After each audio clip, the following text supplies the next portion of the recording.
नाजरीन आदाब, आप देख रहे हैं INN चैनल। मैं हूं शेख अहमद अली। इस न्यूज़ बुलेटिन में आइए नजर डालते हैं दिन भर की बड़ी खबरों पर। वजीर सेहत टी हरीश राव ने नॉर्मल डिलीवरी अंजाम देने वाले डॉक्टर्स, स्टाफ नर्सेस, आशा वर्कर्स या ANMs को 3,000 रुपये का तरगीबी इनाम देने का ऐलान किया है। उन्होंने सरकारी दवाखानों में होने वाली जचगियों में ज़्यादा से ज़्यादा नॉर्मल डिलीवरीज को अंजाम देने का महकमे सेहत के मुलाजिमीन को मशवरा दिया। उन्होंने आज सिद्दीपेट जिले के रामावरम में प्राइमरी हेल्थ सेंटर का इफ्तिताह करने के बाद मुनक्कदा तकरीब से खिताब करते हुए कहा कि सरकारी दवाखानों में हर किस्म की तिब्बी सहूलियात फराहम की जा रही हैं। खास तौर पर जचगियों के लिए सरकारी दवाखानों में मौसर इंतजाम किया गया है। अवाम में शऊर बेदारी मुहिम चलाते हुए सरकारी दवाखानों में जचगियों की तरगीब दी जाए। वजीर सेहत ने कहा कि माँ के दूध की अहमियत से मुतालिक भी अवाम में शऊर बेदारी मुहिम चलाई जाए। उन्होंने कहा कि रियासत के हर सरकारी दवाखाने में आम अद्वियात के साथ कुत्ते और सांप के काटने के इंजेक्शन भी दस्तियाब हैं। वजीर सेहत ने कहा कि सरकारी दवाखानों में तमाम इक़साम के तिब्बी मायने भी किए जा रहे हैं, जिससे अवाम की ज़्यादा से ज़्यादा तादाद गुज़िश्ता चंद दिनों से सरकारी दवाखानों से रुजू हो रही है। उन्होंने कहा कि हुकूमत ने सरकारी दवाखानों में असरी जचगी खानों का क़याम अमल में लाया। इसके बावजूद अवाम में सरकारी दवाखानों के जचगी खानों का इल्म न होने की वजह से कई अफराद खानगी दवाखानों से रुजू हो रहे हैं। उन्होंने महकमे सेहत के अमले को मशवरा दिया कि वो सरकारी दवाखानों में जचगियों की अवाम को तरगीब दें और उन्हें बताएं कि खानगी और सरकारी दवाखानों के दरमियान क्या फ़र्क पाया जाता है। रियासती वजीर तलतसनी श्रीनिवास यादव ने गोशा महल के गन फाउंड्री डिवीजन के कई इलाके जात का दौरा करते हुए अवामुन्नास से मुलाकात की और उनके मसाइल की जानकारी हासिल करते हुए उन्हें तयक़ुन दिया कि नालों की साफ़ सफाई और तमाम स्लम इलाकों में पीने के पानी की सरबराही को मुमकिन बनाने के अलावा बहुत जल्द डबल बेडरूम मकानात फराहम करने के इक़दामात किए जाएंगे। वज़ीर तालीम सबीता इंदिरा रेड्डी ने मीरपेट के कई इलाकों का दौरा करते हुए आवाम से मुलाकात की और कई नालों का पट्टनम प्रगति प्रोग्राम के तहत मायना करते हुए ओहदेदारों को ज़रूरी हिदायत जारी की। उन्होंने कहा कि फौरी तौर पर नालों की साफ़ सफाई के इक़दाम किए जाएँ और मौसम बरसात के मौके पर आवाम को बारिश के बाद किसी भी किस्म की कोई तकलीफ दरपेश ना हो। वज़ीर ट्रांसपोर्ट अजय कुमार ने पटना प्रगति प्रोग्राम के हिस्से के तौर पर खम्मम के कॉरपोरेशन के तहत मुख्तलिफ डिवीजन्स में बेशतर कामों का इफ्तिताह अंजाम दिया। उन्होंने 58 डिवीजन की विवेकानंदा कॉलोनी में सीवरेज के काम का आगाज़ किया। इस मौके पर डिवीजन में पौधे लगाए गए। 55वें डिवीजन में तेलंगाना तल्ली के मुजस्समे के करीब मेन कैनाल का काम शुरू किया गया। बाद उन्होंने डिवीजन के मुख्तलिफ मकामात का दौरा किया और आवाम से मुलाकात करते हुए उनके मसाइल से वाकिफियत हासिल की। बिलखुसूस वज़ीर मौसूफ ने पीने के पानी, बिजली जैसे मसाइल के बारे में मालूमात हासिल की और आवाम को यकीन दहानी करवाई कि उन कामों की जल्द तकमील की जाएगी।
वजीर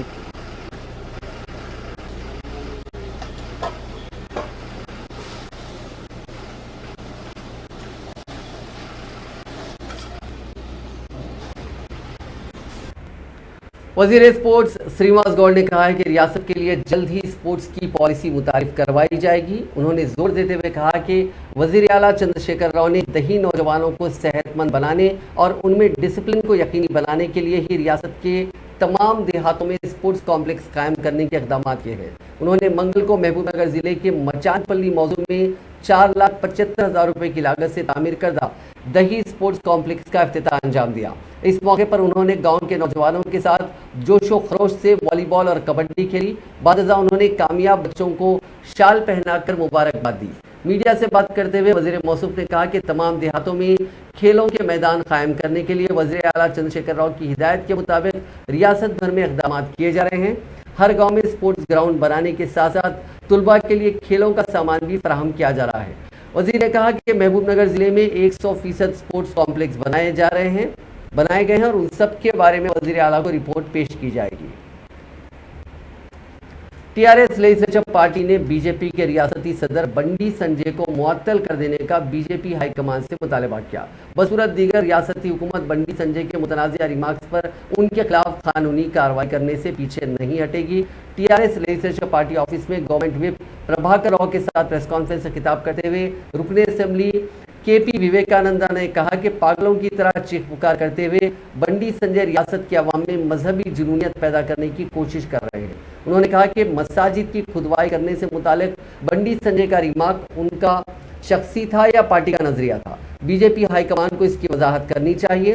उन्होंने कहा कि बीजेपी कायदीन मजहब जात पात के नाम पर अवाम में तफरका पैदा करते हुए सियासत करने के सिवा कुछ नहीं जानते। उन्होंने कहा कि वज़ीर आज़म नरेंद्र मोदी से लेकर मरकजी वज़रा और बीजेपी के अरकान पार्लियामेंट ने झूठी तशहीर को अपना मामूल बना लिया है। उन्होंने कहा कि तेलंगाना की कई स्कीमात को मरकजी वज़रा मरकज़ की स्कीमात करार देते हुए अवाम में गलत तशहीर कर रहे हैं, जबकि मोदी हुकूमत ने तेलंगाना के कई स्कीमात की तकलीद की है।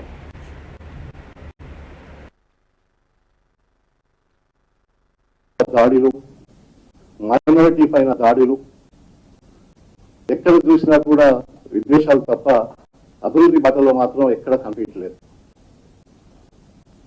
మనం చూసా ఉన్నాం హైదరాబాద్ నగరం గురించి, ఎందుకంటే వివేక్ గారు రాష్ట్రం గురించి చెప్పినారు. హైదరాబాద్ మనం చూస్తా ఉంటే ఒక ప్రశాంతమైన వాతావరణం.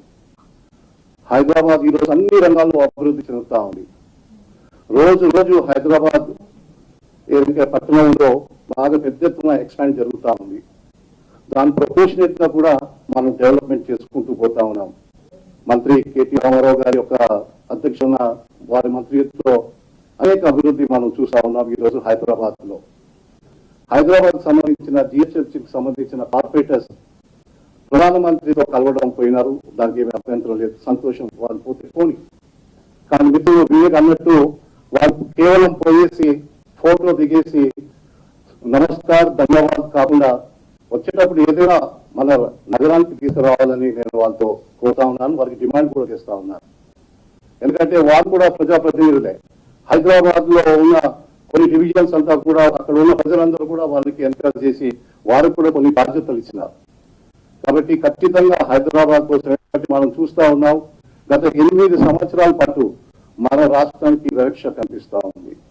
రాష్ట్రంలో ఎన్నో అభివృద్ధి మనం తీసుకుంటూ పోతా ఉన్నాం. ఎన్నో ఇబ్బందులు అయినప్పటికీ కూడా ఎన్నో పథకాలు తీసుకుని మనం ముందుకు వెళ్తా ఉన్నాం. ఎన్ని ఇబ్బందులు అయినా కూడా, కానీ కేంద్రం నుంచి రావాల్సిన అవి కూడా ఒక పైసా కూడా మనకు రాలేదు. ఈ రోజు హైదరాబాద్ లో మనం ఇంత పెద్ద పెద్ద ఫ్లైఓవర్స్ కడతా ఉన్నాం, ఒక్క పైసా బీజేపీ నుంచి రాలేదు. ఎన్నో మనకి లింక్ రోడ్స్ చేస్తా ఉన్నాం, ఒక్క పైసా బీజేపీ వాళ్ళు ఇవ్వలేదు. మనకి ఎన్నో ప్రాజెక్ట్స్ తీసుకొస్తా ఉన్నాం, ఒక్క పైసా కూడా రాలేదు. నిన్న మొన్న మనం చూసినాం సునీల్ ప్రాజెక్ట్ ఏదైతే ఉందో సుమారు 1,480 కోట్ల రూపాయల ప్రాజెక్ట్. వాళ్ళ బీజేపీ కేంద్ర ప్రధానమంత్రి తెలుసుకుంటే వాళ్ళ మంత్రుల వరకు మన రాష్ట్ర ఎంపీలు వాళ్ళ అధ్యక్షుల నుంచి మనం మాట్లాడుకోవాలి ఒక్కసారి. అసలు ఆయన గురించి రాష్ట్ర బీజేపీ అధ్యక్షుడు బండి సంజయ్ గురించి ఎంత తక్కువ మాట్లాడితే మంచిది అనుకుంటా. కానీ ఏం చేస్తాం, పిచ్చోని చిన్న రాయి. ఆ పదవి ఉన్నాడు, పార్టీ పదవులు ఉన్నాడు, ఒక బాధ్యతాయుతమైనటువంటి ఒక పొజిషన్ ఉన్నాడు. అడగాల్సిన అవసరం ఉంది, వారు సమాధానం చెప్పాల్సిన అవసరం ఉన్నది. వారు ఏం మాట్లాడతారు, వారు ఇక ఇంత దిగారంటే మత విద్వేషాలు రెచ్చగొట్టడానికి, ప్రజల మధ్యలో డివిజన్స్ రానికి ప్రయత్నం చేసుకుంటూ మరి ఎన్నో విద్వేషాలు, మరి శాంతి భద్రతకు విఘాతం కలిగే విధంగా స్టేట్మెంట్లు, మరి ఒక భాషనే లేకుండా చేస్తారంటాడు. ఇంత పాగల మాటలు అంటే మసీదులో లింగాలు తెలాడుతుంటాడు. వీడు ఏం చెప్పాలి? మసీదులో లింగాలు తెలాడుతాడు స్టేట్మెంట్ అయినాయి. ఈరోజు జాతీయ పార్టీ అధ్యక్షులు కానీ ప్రధానమంత్రి నరేంద్ర మోడీ గారు కానీ ఈరోజు సమాధానం చెప్పాలా? వారు ఇచ్చిన స్టేట్మెంట్ వారి వ్యక్తిగతమా, పార్టీ స్టేట్మెంట్ సమాధానం కావాలి. CPI state secretary Chada Venkat Reddy ने वजीर आजम नरेंद्र मोदी से मुतालबा किया कि वो बीजेपी कायदीन की जानिब से हुजूर अकरम सल्लल्लाहु अलैहि वसल्लम की शान में गुस्ताखी करने पर मुल्क के मुसलमानों से माफ़ी मांगे, क्योंकि उनकी पार्टी के कायदीन की जानिब से दिए गए बयान से मुल्क के मुसलमानों के दिलों को ठेस पहुंची है। उन्होंने कहा कि बीजेपी मुल्क भर में फिरकावाराना मुनाफिरत फैलाने में मसरूफ है।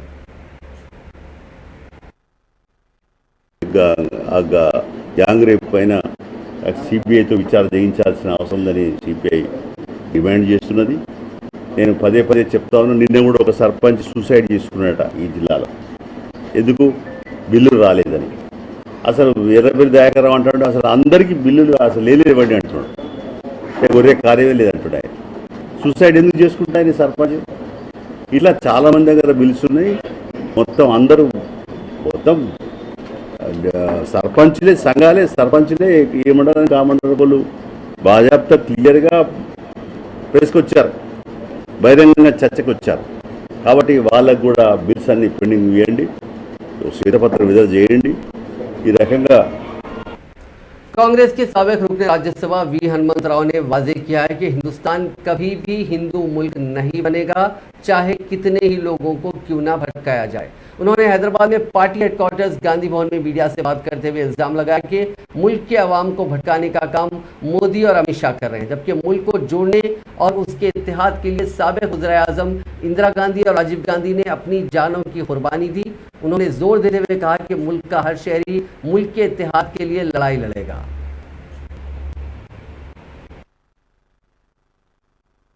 सुपुर शर्मा जो बीजेपी का प्रवक्ता है, मीडिया को एड्रेस करने का लिए मोहम्मद प्रवक्ता के ऊपर जो कमेंट करे, उसके वजह से पूरा देश में मुस्लिम कंट्री में सब हंगामा हो रहा है। उनके मोहम्मद प्रवक्ता को जो बयानबाजी से हर एक मुसलमान का दिल झुका। आज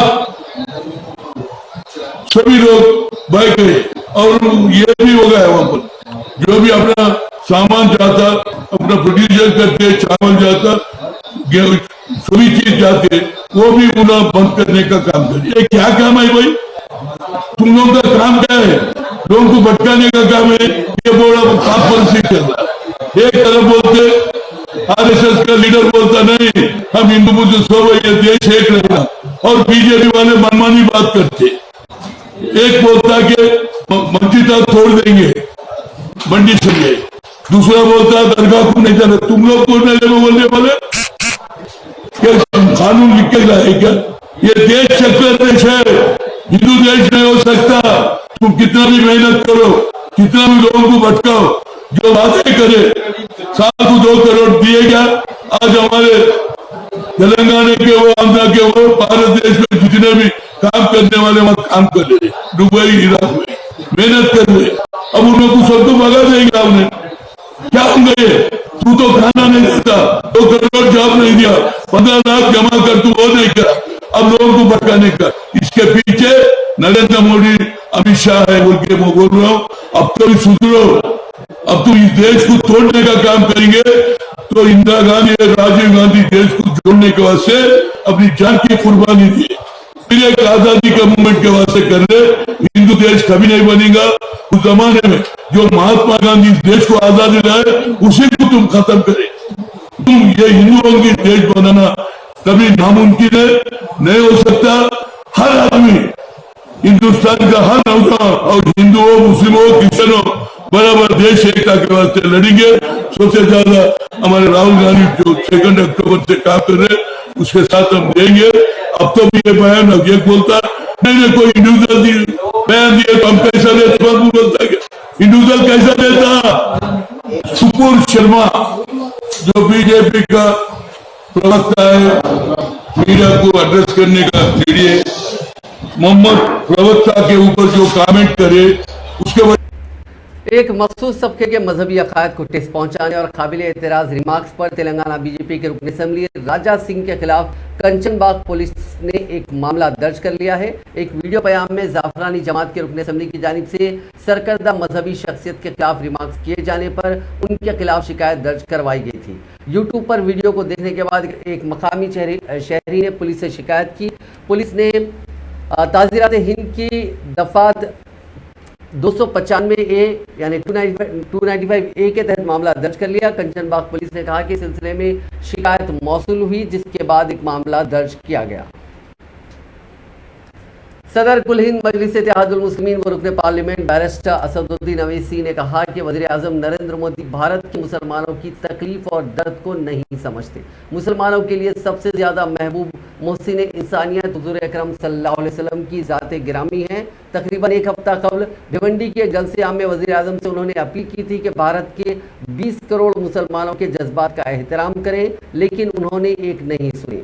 आज बैरूनी ममालिक की जानिब से सख्त रद्द-ए-अमल हासिल हो रहा है। तकरीबन 17 से ज़ायद ममालिक ने भारत पर जोर दिया है कि वो हुज़ूर अकरम सल्लल्लाहु अलैहि वसल्लम की शान में गुस्ताखी को हरगिज़ बर्दाश्त नहीं कर सकते। नरेंद्र मोदी को समझने की ज़रूरत है कि उनकी पार्टी ने भारत में मुसलमानों के खिलाफ नफरत का तूफान खड़ा करके ऐलान जंग कर दिया है। आज बैरिस्टर असदुद्दीन अवैसी नांदेड़ में एक प्रेस कॉन्फ्रेंस से खिताब करते हुए इन ख्यालात का इजहार कर रहे थे।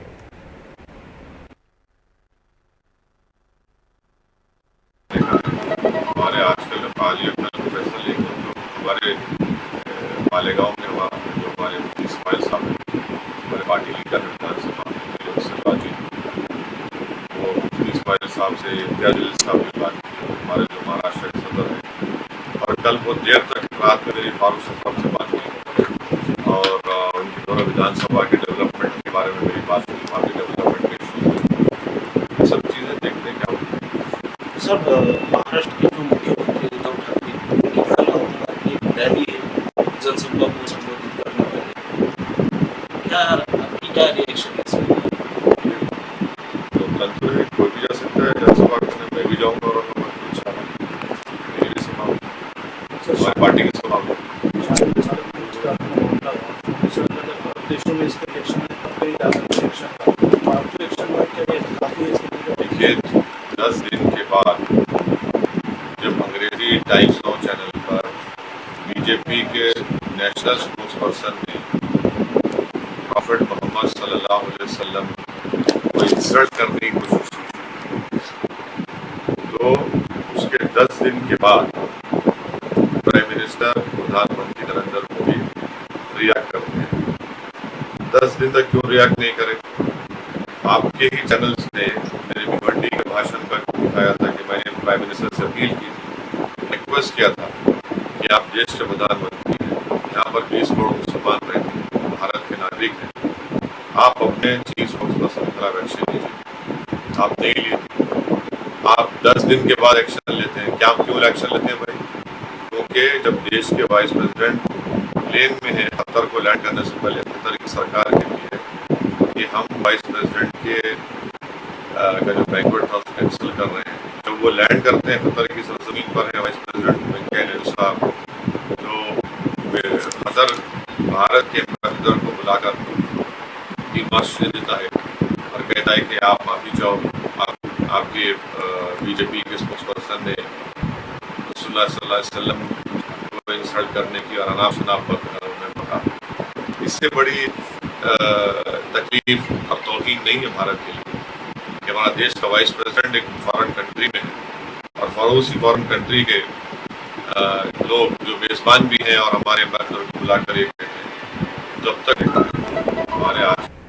तेलंगाना हुकूमत ने कृष्णा रिवर मैनेजमेंट बोर्ड को आंध्र प्रदेश के खिलाफ शिकायत दर्ज करवाई है। इस सिलसिले में तेलंगाना के इंजीनियरिंग चीफ मुरलीधर ने कृष्णा रिवर मैनेजमेंट बोर्ड को एक मकतूब रवाना करते हुए वेलगुंडा सुरंग की खुदवाई से निकलने वाली मिट्टी को श्रीशैलम मुंतकिल करने के खिलाफ शिकायत दर्ज करवाई। उन्होंने बोर्ड से दरखास्त की कि वो सुरंग की खुदवाई से निकलने वाली मिट्टी को मुंतकिल करने के अमल पर रोक लगाएं और इस खुसूस में आंध्र प्रदेश हुकूमत से जवाब तलब किया जाए। उन्होंने बताया कि आंध्र प्रदेश के जिले प्रकाशम के कोत्तूर में श्रीशैलम डैम के बैक वाटर के मकाम कोल्लम वागू से वेलगुंडा प्रोजेक्ट के सुरंग की खुदवाई का काम जारी है। उन्होंने मजीद बताया कि सुरंग के अंदर के हिस्से में दूसरे मरहले के काम का आगाज हो गया है। मजदूरों और मिस्त्री को सुरंग के अंदर मुंतकिल करने के लिए बड़े पैमाने पर खुदवाई की गई, जिससे निकलने वाली मिट्टी और पत्थर को कोल्लम वागू के पास मुंतकिल किया जा रहा है, जिससे श्रीशैलम डैम में यह मिट्टी शामिल हो रही है। उन्होंने कहा कि श्रीशैलम डैम की गुंजाइश 308 टीएमसी पानी है, जो फिलवक्त 215 टीएमसी तक महदूद हो गई है। बड़े पैमाने पर मिट्टी और पत्थरों को डालने से डैम की 92 टीएमसी गुंजाइश खत्म हो गई है। इस सिलसिले में आंध्र प्रदेश हुकूमत के खिलाफ फौरी कार्रवाई करने का उन्होंने मुतालबा किया। तेलंगाना हुकूमत ने महकमा पंचायत राज व दही तखी वो बल्दी नज़्म व नस्क में मखलूआ 1433 मुलाजिमतों को पुर करने की मंजूरी दे दी है। महकमा फाइनेंस ने इस सिलसिले में अहकाम जारी किए हैं। वज़ीर आला चंद्रशेखर राव ने रियासती असम्बली में ऐलान किया था कि रियासती हुकूमत मुख्तलिफ महकमा जात की 83,039 मुलाजिमतों को पुर करेगी। साथ ही 11,103 कॉन्ट्रैक्ट मुलाजिमीन की खिदमात को बाकायदा बनाया जाएगा। इस कदम के हिस्से के तौर पर रियासती हुकूमत ने ताहाल मुख्तलिफ महकमा जात की मखलूआ 33,787 मुलाजमतों को पुर करने नोटिफिकेशन जारी किया है। साथ ही महकमा सेहत व तबावत की 12,775 मुलाजिमतों को पुर करने के अमल में तेजी पैदा कर दी गई है। उनमें से 10,028 मुलाजिमतों को मेडिकल रिक्रूटमेंट बोर्ड की जानिब से पुर किया जाएगा। जिले मेदक के हावेली घनपुर के इलाके सरदाना की मसरूफ सड़क पर एक तेंदुआ देखा गया। इस बार की शब पुलिस की पेट्रोलिंग टीम ने उस तेंदुए को देखा। 3 कांस्टेबल जयानंद, सुदर्शनम और नरसिम्हलू इतवार की शब पेट्रोलिंग की ड्यूटी पर थे। जब वो सरदाना गांव की सिम जा रहे थे तो एक तेंदुआ झाड़ियों में नजर आया। चौकस कांस्टेबल्स ने गाड़ी को ये समझते हुए रोक दिया कि जानवर सड़क अबूर कर रहा है। उनमें से एक ने उसकी वीडियोग्राफी शुरू कर दी। जब ये तेंदुआ झाड़ियों में से खतरे अंदर की तरफ गया तो मुलाजिमीन पुलिस ने अपनी गाड़ी को आगे बढ़ाया। कुछ दूर जाने के बाद कांस्टेबल्स ने दोबारा वीडियो लेना शुरू किया, जिसमें देखा गया कि ये तेंदुआ आराम से बैठा हुआ है। जब गाड़ी आगे बढ़ी तो ये तेंदुआ जंगल में चला गया। इसी दौरान महकमे जंगलात के ओहदेदार और पुलिस ने इस इलाके में रहने वालों को चौकस किया। ओहदेदारों ने मकामी अफराद से ख्वाहिश की कि वो रात में घरों से बाहर ना निकले। कांग्रेस की सीनियर लीडर रेणुका चौधरी ने कहा कि रियासत तेलंगाना में अस्मत दरी के वाकयात में इजाफा हुआ है। उन्होंने कहा कि रियासत में छोटे बच्चों के लिए भी कोई तहफ़्फ़ुज़ नहीं है। गांधी भवन में एक प्रेस कॉन्फ्रेंस से खिताब करते हुए रेणुका चौधरी ने राय दी कि पुलिस हुकाम जुबली हिल्स अस्मत दरी केस की तहकीकात में ताख़ीर कर रहे हैं, क्योंकि मुलजिमीन आला सियासी रहनुमाओं के बेटे हैं। रेणुका ने jubilee hills gang rape case में मुतासरा की वीडियो और निजी तस्वीर जारी करने पर बीजेपी एमएलए रघुनंदन राव की भी तनकीद की। उन्होंने ये भी कहा कि रघुनंदन राव कांग्रेस कायदीन पर झूठे इल्जामात लगा रहे हैं।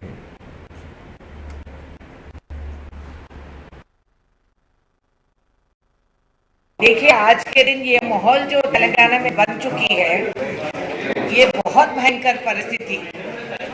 हमें कोई उम्मीद नहीं है कि जवान लड़कियां बाहर जाके रात तक घर पहुंचेंगे सलामत, ये तो है ही नहीं। आज भी 3 बालिकाओं पर बलात्कार हो चुका है। आज भी, आज के अखबारों पे रोज एक लड़की का जिंदगी एक आंकड़ा बनते जाती है, मगर सरकार की कोई फर्क नहीं पड़ती है। या इलाके का मुख्यमंत्री अपने फार्म पे लेटे हुए आराम से, गलती से भी जबान से एक लफ्ज नहीं निकला है जो लड़कियों के सहूलत के लिए और उनके सुरक्षा के लिए वो क्या कदम उठा रहे हैं। अगर आप देखें कि वो परसों का बंजारा हिल्स केस में भी एक गाड़ी इनको मिला ही नहीं चाहते, तो आप बताइए हम कौन से उम्मीद पे रहें कि इस गाड़ी के अंदर जो फोरेंसिक एविडेंस मिल सकता था कि आज वो मिलेगी हमें। जो पुलिस ऑफिसर हैं इनको हमें सिखाना पड़ता है कि गाड़ी की रजिस्ट्री कैसा निकालना है। मर्सिडीज बेंज किसके नाम पे मैं बता सकती हूँ, मगर बेचारा पुलिस बेसहारा है, वो तो बता ही नहीं सकते हैं। तो कैसे होगा? यहाँ आज के दिन करोड़ों रुपया खर्च के मुख्यमंत्री जी वहाँ ये एडवर्टाइजमेंट कर रहे हैं कि यहाँ इतना डेवलपमेंट और इतना ये आगे बढ़ रही है, ये स्टेट बढ़ रही है, क्राइम रेट बढ़ रही है, महिलाओं के अत्याचारों पे बढ़ रही है, बालिकाओं पे तो बलात्कार हो रहा है, नाइंसाफी के आंकड़े बढ़ रही है, मगर मुख्यमंत्री को कोई फर्क नहीं पड़ता। और बेटा जी दावोस में बैठ के ट्वीट करते हैं, यहाँ तो कोई एक्शन ही नहीं है, कोई रिएक्शन ही नहीं है। हम ये कह रहे हैं कि अगर कोई मंत्री का पोता पोती कोई इन्वॉल्व है तो उनको उस पद से हटाइए जब तक इंक्वायरी हो, यही तो कानूनी दौर है। मगर नहीं, दबा के सबको डरा के हम जैसे लोग सवाल पूछने गए तो हमें गिरफ्तार करने का कोशिश, और ये सब ड्रामे यहाँ चलते रहते हैं, मगर कांग्रेस पार्टी चुप नहीं रही। यहाँ के वकीलों भी लड़की बालिका वकील होते हुए, पॉक्सो केस जानते हुए वो लड़की की आइडेंटिटी दिखा देते हैं। ये कौन सी तरीका बन गई कि आप चोरों को गिरफ्तार नहीं कर सकते और हमारे ऊपर आप दबाव लाते हैं। तो हमारी ये डिमांड है, यहाँ टीआरएस पार्टी, देखिए आज के दिन ये माहौल जो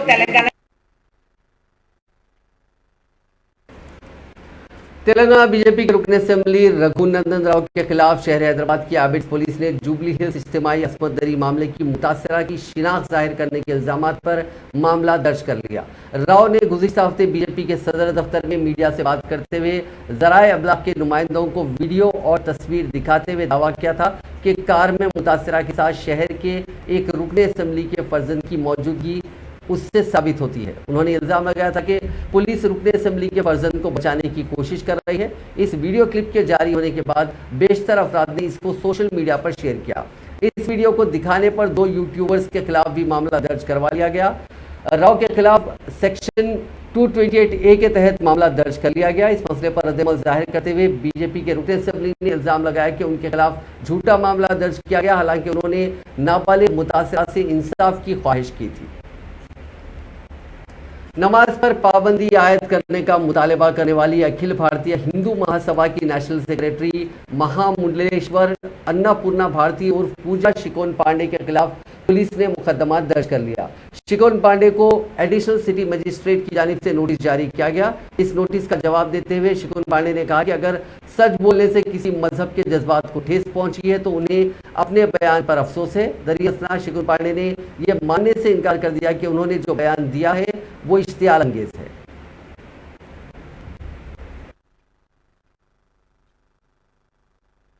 इबादत का दिन न होकर आतंक का दिन होता है। इस दिन इबादत के नाम पर जो भीड़ एकत्र कराई जाती है उसका उद्देश्य इबादत न होकर अन्य धर्मों के व्यक्तियों का कत्लेआम, आगजनी, लूटपाट, छेड़छाड़ आदि होता है। अतः जनहित में हिंदू महासभा आपके समक्ष निम्नलिखित मांगे उपस्थित करती है। पहली, जुम्मे की नमाज के दिन छोटी मस्जिदों में 10 एवं बड़ी मस्जिदों में 25 से अधिक व्यक्तियों के एकत्र होने पर प्रतिबंध लगाया जाए, यानी सामूहिक नमाज पर तत्काल प्रभाव से प्रतिबंध लगाया जाए। जुम्मे के दिन फेमिनिस्टता फैलाने एवं राष्ट्र विरोधी तकरीरें देने वाले मौलानाओं एवं मुफ्तियों के खिलाफ राष्ट्रीय सुरक्षा कानून के अंतर्गत कार्रवाई तुरंत अमल में लाई जाए। जुम्मे के दिन, तीसरी मांग है हमारी, जुम्मे के दिन जिस मस्जिद से तकरीर के बाद दंगा होता है उस मस्जिद को बुलडोजर से ध्वस्त कराया जाए। उपरोक्त मांगों की पूर्ति शीघ्र ही सुनिश्चित की जाए। नाज़रीन, इस न्यूज़ बुलेटिन में बस इतना ही। आप देखते रहिए INN चैनल।